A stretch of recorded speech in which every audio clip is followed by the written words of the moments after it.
Hey guys, SoCal Val here. You are listening to the Hitting the Turnbuckle podcast.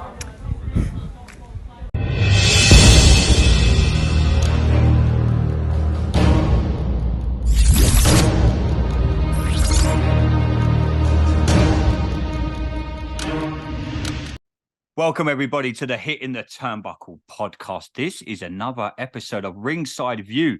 We are joined by fellow content creator, Wrestling with Jonas. Jonas, how are you, brother? You good? Very good, very good. Not bad for a Saturday afternoon. Thank you so much for the invite. Lovely to be speaking to you. And happy to have this chat and talk about me as a content creator and whatever else. But thank you very much. No worries. You're more than welcome. We've been doing this about a year now, and we've met some great people doing this sort of similar thing to what we do. We're just passionate about pro wrestling, and we talk about WWE, AEW. We're quite big into the UK scene as well. Myself and Adam and Dave, we travel around. I'm off to Apex Wrestling in about an hour tonight to catch their show, Jonas. But tell us how your journey started, bro. How did you get involved in professional wrestling? So many people, it's either when they were kids, they just found it on Sky TV back in the day, or some people found it on Channel 4. How did you find it, mate? My journey as a fan, I think about this quite often because in nearly all of my interviews, I ask my guests a very similar question. It probably started in the mid to late 80s, if I'm honest with you. And yes, I am that old. I'm with you, brother. I'm with you. Every Saturday afternoon, I would go and visit my grandma at her house and wondering what the hell she was shouting at the telly about, waving her walking stick, thinking, what the hell's going on? And I would pop my head around the corner, and there was this strange thing called professional wrestling, World of Sport. And I would sit and watch World of Sport with my nan most Saturdays. Of course, it came off the telly about 88. And then obviously the American stuff, the American products, WWF was big in the early 90s. And that's when it kind of really came into my consciousness. A friend of mine that lived up the road would have pay-per-views, WWF pay-per-views recorded on Sky Movies back in the day, believe it or not, from an uncle of his, and he would get it and he would invite me over after school. We'd watch WWF pay-per-views. I think the first WWF, or certainly my most vivid memory of what really got me into sport big time was in 1991. And it was the infamous scene of Jake Roberts with the King Cobra latching it onto Macho Man Randy Savage. Randy Savage, yeah. When he was tied up in the ropes. And from there, I was hooked. I was captivated by people like Ric Flair. And of course, he won the Rumble in 92. I did go to a WWF live show in 92. But then what really kind of blew my mind was I was lucky enough to go to SummerSlam that year as well. I was there, brother. I was there, man. 8 rows back, slapping Bret Hart's hand as he walked down the aisle. You had a much better vantage point than I did because I was about 200 rows back, but still the atmosphere of the day will live with me forever. From there all the way through the 90s, of course. Probably before the Attitude Era, I became a huge fan of ECW. I was very much into tape trading, both buying tapes from tape traders and tape trading myself to customers all over the world. And of course, one of the biggest kind of products at the time was ECW. And I first fell into my consciousness when it was Eastern Championship Wrestling, part of the NWA back in about 93, 94. And then, of course, they became the rebels of the wrestling industry, and it became Extreme in about 94. I was just hooked. It was just so different to anything else I'd ever seen. It was a mixture of so many different styles: lucha, hardcore, American wrestling, and technical wrestling, and everything else. And you had all the very biggest and the best independent workers working for ECW at the time, and it was. I think it made me even more of a wrestling fan than I could have ever imagined, to be honest with you. And then, of course, I don't think Vince McMahon would agree with this, but ECW was a reason why WWF eventually gave birth to the Attitude Era. The Attitude Era, if it wasn't for ECW and Paul Heyman, the WWF might not have gone on the same path, the same journey as we knew it did with the Stone Colds and everything like that. So very, very pivotal to the history of American professional wrestling. And of course, the Attitude Era, Stone Cold, the glass breaking, The Rock, everything like that. Just so yeah, that was kind of like my formative years, my first 5 or 6 years as a proper wrestling fan, not including the world of sport stuff. I must have been into the 2000s. I did drop off a little bit. I got married, had kids in the 2000s. So it probably wasn't until 2010 Mm-hmm. that wrestling kind of came back into my life again. So there's probably about an 8 year absence there where I would Wow. still watch WrestleMania, still go watch WrestleMania.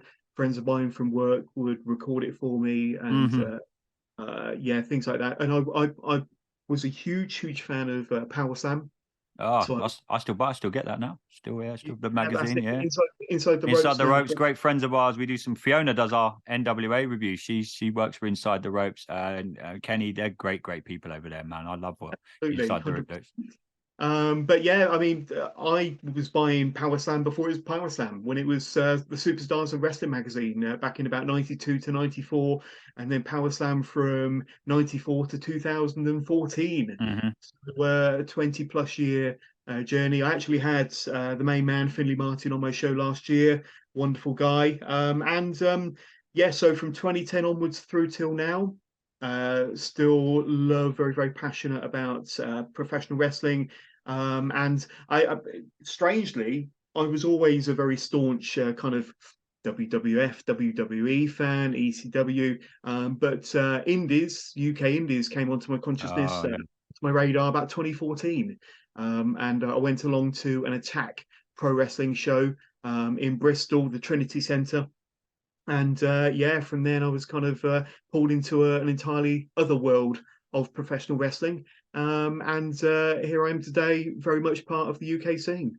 yeah, I mean, you mentioned the UK scene there. Me and myself and Adam and Dave, we've done, Rev Pro, Apex Wrestling is my local company, which I'm off to see their over 18 show tonight. We've got Sacrifice Pro that we're involved with. Since I've started doing this in the year or so that I've been doing this, the UK scene, it's really, like you say, it opens you to another world, because now you're seeing people like Will Ospreay, who you saw on a Rev Pro show, or you might have seen. We're involved with Ignite Wrestling, based in Bournemouth. We've hosted our own pay-per-view with them. We had Buckle Up, which is part of the Hit in the Turnbuckle, and it really does open your eyes when you see the talent that's based in the UK. Did it surprise you when you first got involved in the UK scene? Because like you say, you're like me, it was WWF or pretty much nothing when you were growing up. And when you venture out into the UK scene, like we have for the last couple of years, I've been watching it. It really does open your eyes to the great talent that is out there. I mean, I'm going to see some amazing wrestlers tonight that I've got to know and become friends with. And you're like, if you put them on an American product, they wouldn't look out of place. It just goes to show how good the UK scene is, right?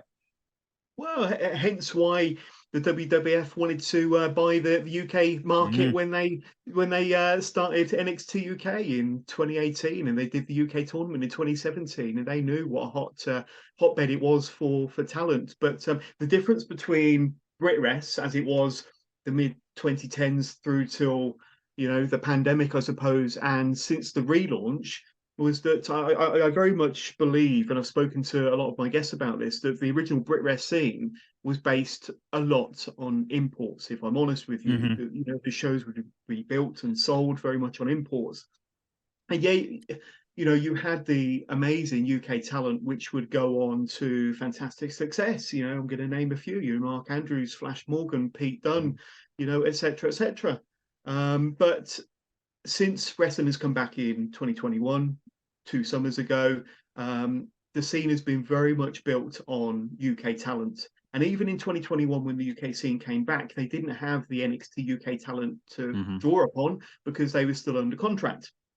And they didn't have the imports because they weren't bringing people over as much or as often as they were, 5 years earlier, say. And of course, with a lot of the top UK talent during the BritWres scene getting signed up, it was almost as if these promotions had to start from scratch, grassroots, start of their own training schools. And a lot of the talent you were seeing when UK wrestling reopened up its doors in 2021 was a lot of these people that were bubbling under the radar back in the BritWres scene, or not getting on shows, or hadn't even appeared on shows up until then. And then I think what we've seen over the last couple of years has been this rise of the grassroots Brit Rest scene, you don't see so many imports coming over, if at all, to be honest with you. And because I think promotions realise they probably don't need them, if I'm honest Yeah. with you. And yeah, I started working at shows from August 2021. I've been associated with probably over 20 different companies going up and down the country as their backstage correspondent, their backstage interviewer, as well as interviewing the biggest and the best names on the scene since 2018 when my show started. And yeah, I mean, I've seen firsthand how incredible the UK scene is. Hand on heart, I will say this all day long. The British independent scene is the best independent scene in the world. Better than what you will find over in the States. And I might be a little bit ignorant in saying that because I don't know an awful lot about the US scene. But when I've spoken to US talent, big names over here, they would agree with me that they don't have the larger than life characters that we do over here. And our athletes, our performers, our talents in the ring are kind of, like you say, up there with some of the best in the business, some of the best in the world, but unfortunately still not getting that spotlight shone on them like they deserve. You got companies like Rev Pro doing great things, Progress Oh, doing great. I amazing. work hand in hand with Progress.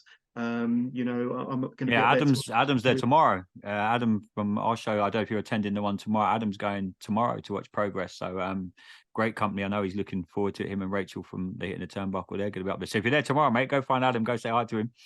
Well, tell him to come and see me. I'll be working behind the merch stand, but I'll tend to give you a shout. so I'll be there. But yeah, honestly, I think the British wrestling scene is stronger having had the pandemic because it forced us into a situation where we had to find the grassroots talent and build the scene from scratch, from grassroots, using what we had. And yeah, I think it's stronger than it's stronger than it was, I think, 5 or 10 years ago under the original Brit Rest scene, and it Yep. was pretty hot then. The only thing is the crowds aren't there like they were 5 or 10 years ago. Not selling out the Hydro like we used to for ICW. We're not selling out Ali Pally like we used to for Progress. However, Rev Pro have run some very successful shows this year in the Oh, Copper well, it's Box. up to, yeah, I've been at the Copper Box, York Hall. York Hall was incredible. The last one they've done. I think they've just announced one in Crystal Palace as well, coming up this December. You can see why Rev Pro told WWE to do one when they tried to buy them, because I think what Rev Pro have got going, they're kind of like, for me, one of the benchmarks for the UK scene. They really are an incredible company. Every interaction that we've had with them, the vision that they've got for that company is truly incredible. And I hope they get to where they want to go to, because what they're doing for the UK wrestling, when you're looking, I think we went to the last one at the York Hall. You had Will Ospreay wrestling Kenny Omega the previous Saturday. The following Saturday, he was literally 2 yards away from me wrestling for Rev Pro. So that just proves the kind of talent that the UK scene can attract, Johners. Just briefly, mate, is there anything we talked about your wrestling growing up? Is there anything that you missed from the wrestling back then that you'd like to put into today's current product? Me and Adam always talk about it all the time, that the role, don't get me wrong, the role that social media plays and things like what we do, content creating, we love it.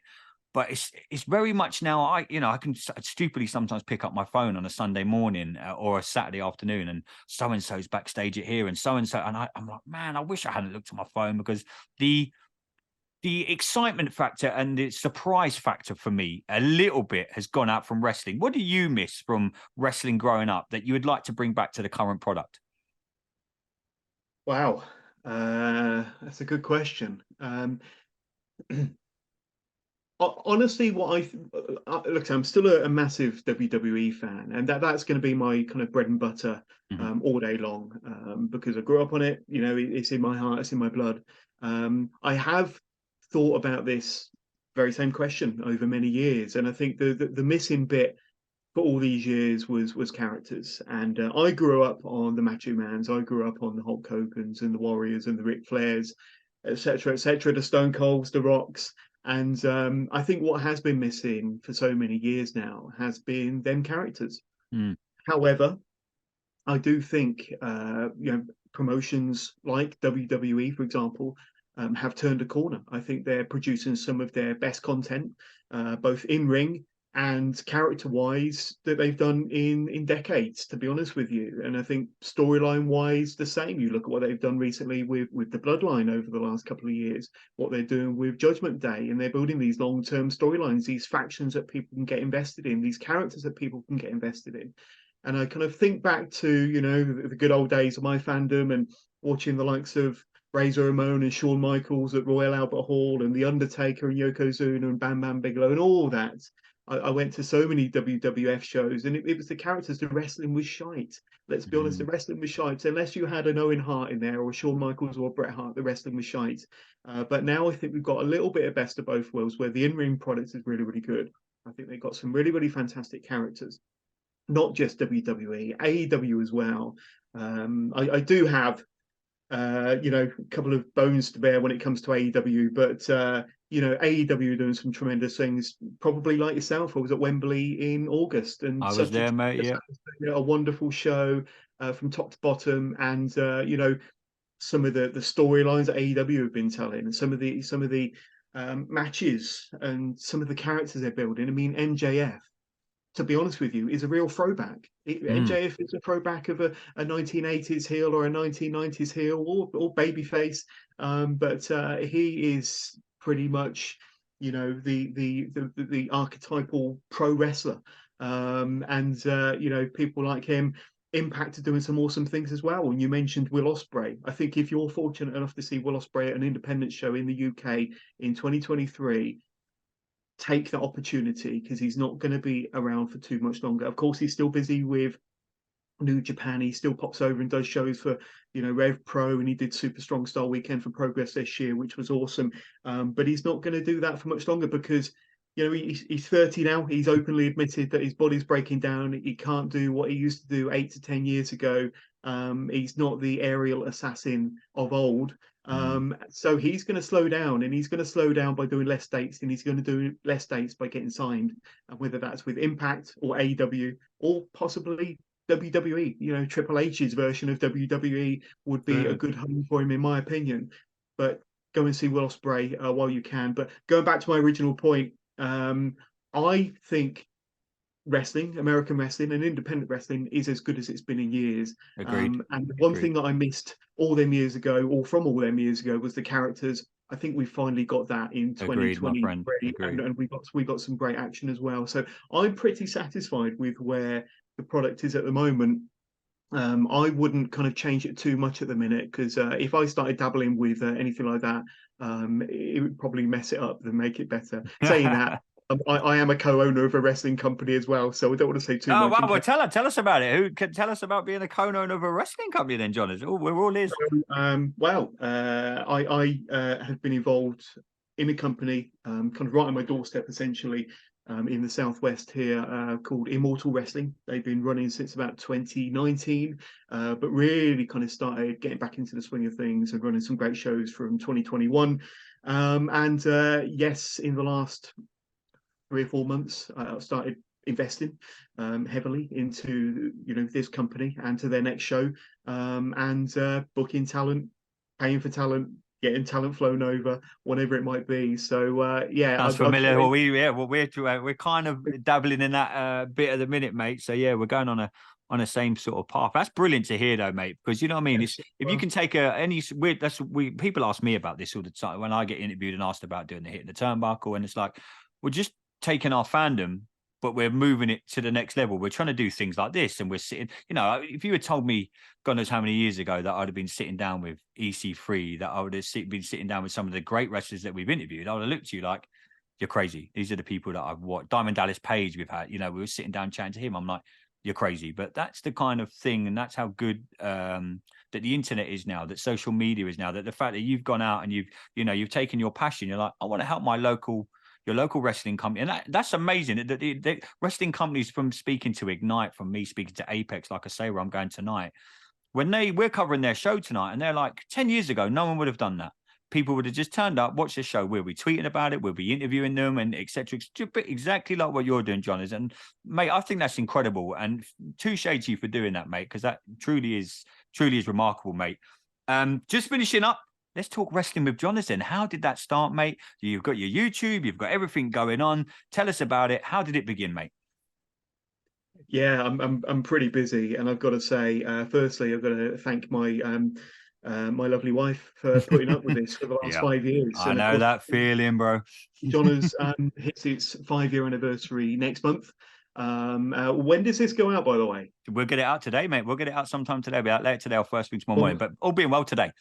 I'll throw you some exclusives then, because my lineup for the month of November is pretty stacked, and I'm pretty pleased with it. But yeah, I mean, Wrestling with John is pretty much 5 years old. Started in 2018, November 2018, and essentially I listened to a lot of wrestling podcasts probably from about 2014 onwards. I think we all started listening to maybe the Stone Cold sessions Yeah. and Jericho, and some independent ones I want to give a shout out to, like the Solid Monster Sounds Off over in the States, and a few others.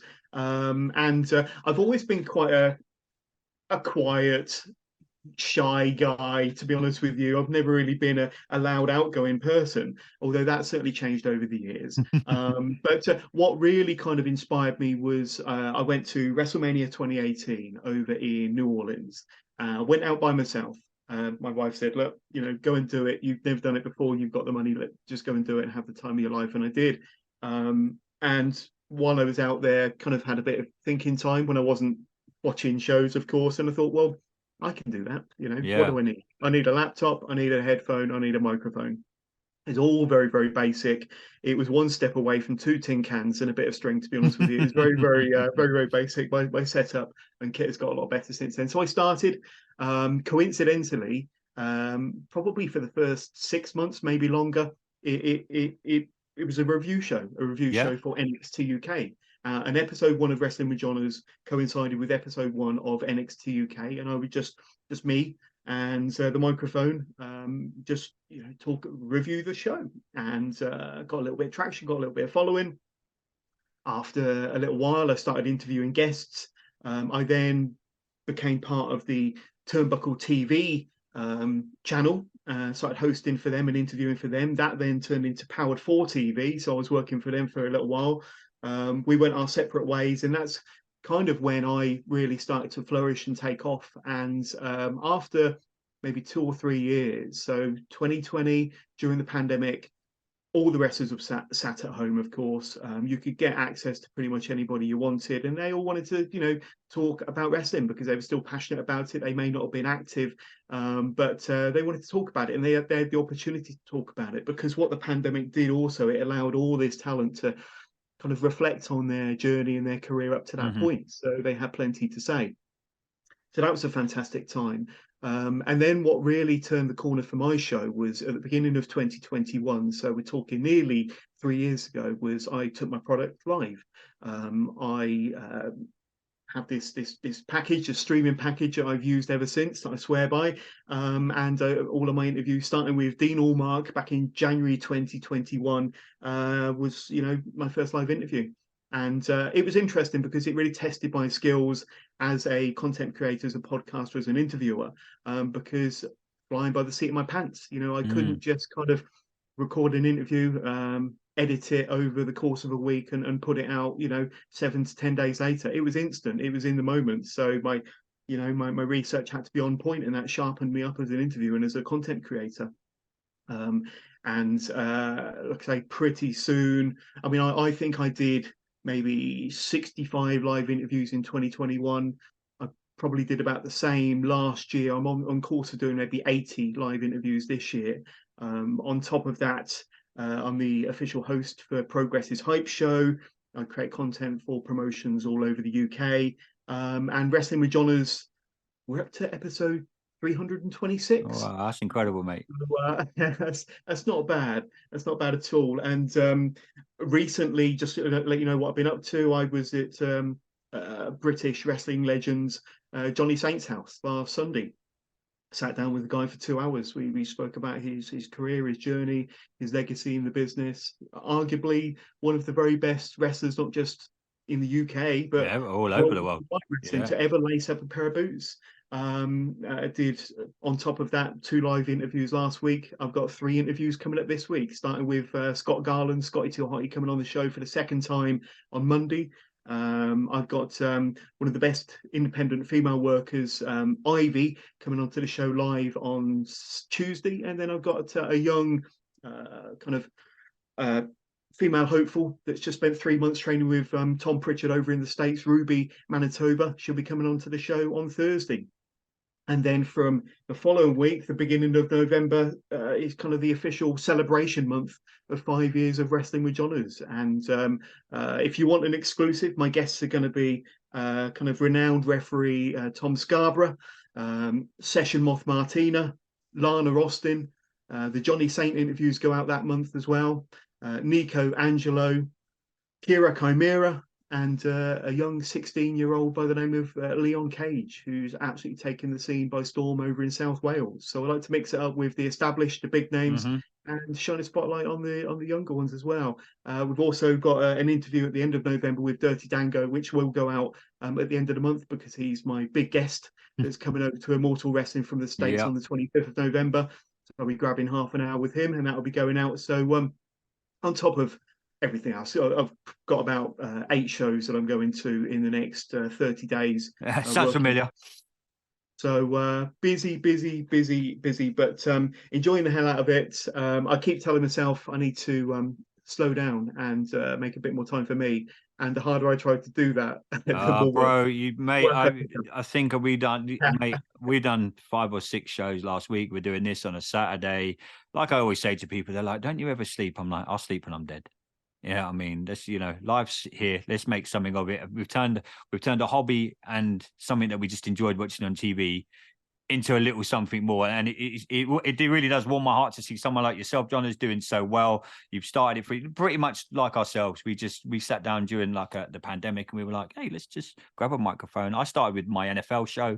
My NFL show has then transcended over to the wrestling side of it. I've got my football one going on as well. So someone like you, mate, we all, it's good to see that you doing what you do. We thank you for coming on the Hitting the Turnbuckle podcast, mate. Just tell our listeners where they can find you, bro. What's all your socials so everyone can check you out? Cool. So a couple of plugs. Firstly, I also run and manage the Johners Podcasting Network, which has got about 50 podcasting and YouTube podcasting and YouTube channels. The very best wrestling content creators from around the world are on the Johners Podcasting Network. You can find that at wrestlingwithjohners.com, including all of my content. Otherwise, on all social platforms, just search Johners, JOHNERS, or Wrestling with Johners, and you'll see my ugly mug, or this logo, or that logo behind me. New merch, by the way. Get in touch, DM me. Selling like hotcakes at the moment. But Wrestling with Johners, all over Facebook, all over X. Although I don't use X so much, it scares me a little bit. So it's a dangerous place to go. That I go on there, I post, I come off again. Probably the best bet, John, is don't ever change, my friend. I'm involved heavily in the NFL scene, and once you get involved in that murky business that is Twitter, I just get on there, posting off again. But Twitter, Instagram, Facebook, you can find me. I do have a TikTok. Go and give us a follow over there. But I think we're getting close to about 20,000 followers on all of our social platforms. So we're doing quite well. We've got a bit of reach. More importantly, we love what we're doing. We've got a bit of respect within the industry. Still going strong after 5 years. Well, Johners, thanks so much for taking some time on a Saturday afternoon to come and chat with me, mate. I really appreciate it. I wish you all the luck in the world for what you're up to in the future. I'll make sure Adam comes and finds you tomorrow. He's going to be at the same wrestling show. I'll send Adam your way, mate. But we'll catch up again, mate, and keep doing what you're doing. Take care. Thanks, guys. No worries. Ladies and gentlemen, this has been the Hitting the Turnbuckle podcast. I've been your host, Andy Burrows. Till next time, everybody, buckle down. Stay safe.